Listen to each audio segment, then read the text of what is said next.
Welcome to my channel target police jobs. আমার চ্যানেলে তোমাদের সকলকেই স্বাগত। আশা করি তোমরা সকলে ভালো আছো এবং সুস্থ আছো। দেখো, তোমাদের মধ্যে অনেকেই টেনশন রয়েছে যে সরকার পরিবর্তন হলে কি তোমাদের প্যানেলের ওপরে কোনো প্রভাব পড়বে, বা তোমাদের 2026 সালে কবে নাগাদ তোমাদের নতুন ভ্যাকান্সি আসতে চলেছে, সে ঠিক আছে। তো এসব নিয়ে আলোচনা করব। তার আগে যদি আমার চ্যানেলে নতুন হয়ে থাকো এবং নিত্য নতুন আপডেট পেতে চাও, তাহলে অবশ্যই আমার চ্যানেলটিকে সাবস্ক্রাইব করে রাখো। দেখো, এবার আসা যাক হচ্ছে মূল বিষয়ে। অনেকেই চিন্তিত রয়েছো যে প্রায় ২ বছর ২.৫ বছর হতে চললো, এখনো পর্যন্ত তোমাদের জয়েনিং করালো না পিআরবি। তো বিভিন্ন ধরনের কেসের কারণে হোক বা ভোটের কারণে হোক, এইসব কারণে। তো অনেকের মধ্যে প্রশ্ন রয়েছে যে আমাদের যখন রিক্রুটমেন্টটা শুরু হয়েছিল তখন কিন্তু টিএমসির আমলে হয়েছিল, ঠিক আছে? তো এখন তো বিজেপি সরকার এলো, তাহলে কি আমাদের রিক্রুটমেন্টে কোনো প্রভাব পড়বে? দেখো, আমি একটা কথাই বলব যে তোমাদের রিক্রুটমেন্টের উপরে কোনো প্রভাব পড়বে না। কারণ যে সমস্ত রিক্রুটমেন্টগুলো অনগোয়িং ছিল, সেগুলো রিক্রুটমেন্ট কিন্তু প্রত্যেকটায় জয়েনিং করাবে নতুন সরকার, ঠিক আছে? তো এই নিয়ে কোনো তোমাদের সন্দেহই নেই। তাহলে তোমাদের রেজাল্ট কবে নাগাদ দিতে চলেছে? দেখো, আমি একটা কথাই বলবো যে তোমাদের মোটামুটি মে মাসের লাস্ট উইক নাগাদ, অর্থাৎ 18 তারিখের যে কেসটা রয়েছে রিজার্ভেশন সংক্রান্ত, সেটা মিটে যাওয়ার পরেই, অর্থাৎ এটা ধরে চলতে পারো যে মে মাসের লাস্ট উইক নাগাদ কিন্তু তোমাদের রেজাল্ট পাবলিশ করছে, ঠিক আছে?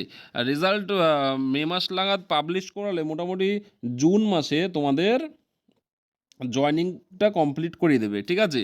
কারণ নতুন সরকার আসার পর, সরকার গঠনের পর সরকার চাইবে না যে অনগোয়িং প্রসেসগুলো ঝুলিয়ে রাখতে, ঠিক আছে?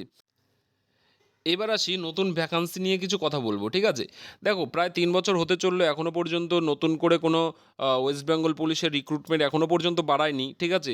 তাছাড়াও তোমরাও জানো যে ওয়েস্ট বেঙ্গলে প্রচুর পরিমাণে এখনও পুলিশের প্রয়োজন। তবে একটা কথা ধরে নিয়েই চলতে পারো যে তোমাদের মোটামুটি জুন মাসের লাস্ট উইক নাগাদ কিন্তু তোমরা নতুন ভ্যাকান্সি দেখতে চলেছো, ঠিক আছে? জুন মাসের লাস্ট উইক নাগাদ কিন্তু তোমাদের নতুন নতুন নোটিফিকেশন পাবলিশ করাচ্ছে ওয়েস্ট বেঙ্গল পুলিশের পক্ষ থেকে, এবং তোমাদের জুলাই নাগাদ, অর্থাৎ জুলাই মাসের লাস্ট উইক নাগাদ কিন্তু তোমাদের ফর্ম ফিল আপ শুরু হতে চলেছে। তাই যারা নতুন ভ্যাকান্সি নিয়ে টেনশনে রয়েছো, তোমরা ভাবছো হয়তো আর বেরোবে না, তোমরা ভুল ধারণা করছো। কারণ সরকার গঠনের পর সরকারও চাইবে, নতুন সরকারও চাইবে যে অনেকগুলো রিক্রুটমেন্ট তোমাদের করাতে, ঠিক আছে? তো এটা নিয়ে কোনো টেনশন করবে না, তোমাদের অবশ্যই নতুন ভ্যাকান্সি আসতে চলেছে, এটা নিয়ে কোনো সন্দেহই নেই। তো যারা যারা প্রিপারেশন করছো তারা অবশ্যই ভালো করছো, এবং যারা যারা প্রিপারেশন করছো না তারা কিন্তু প্রিপারেশনটাকে চালিয়ে যাও, ঠিক আছে? কারণ এক্সামের জন্য তোমরা বেশি টাইম পাবে না। তাছাড়াও বলবো যে যারা যারা কলকাতা পুলিশে মোটামুটি ধরো একটা পাস করার মতো একটা নাম্বার নিয়ে বসে আছো, যারা যারা, তারা তারা অবশ্যই তোমরা মাঠ প্র্যাকটিস করো বেশি করে, ঠিক আছে? কারণ তোমাদের রেজাল্টও কিন্তু পাবলিশ করে দেবে, ঠিক আছে? মোটামুটি জুন মাসের লাস্ট উইক নাগাদ কিন্তু তোমাদের রেজাল্ট পাবলিশ করে দেবে কলকাতা পুলিশের। তাই যারা যারা এখনও পর্যন্ত রান করছো না তারা অবশ্যই রান করো, ঠিক আছে? এবং প্রিপারেশনটাকে চালিয়ে যাও মেনের জন্য। তো এটাই হচ্ছে আজকের মূল ভিডিও। তো ভিডিওটি ভালো লাগলে অবশ্যই লাইক কমেন্ট করে দিয়ে যাবে, এবং কোনো প্রশ্ন করা থাকলে অবশ্যই প্রশ্ন করবে, ঠিক আছে? ধন্যবাদ।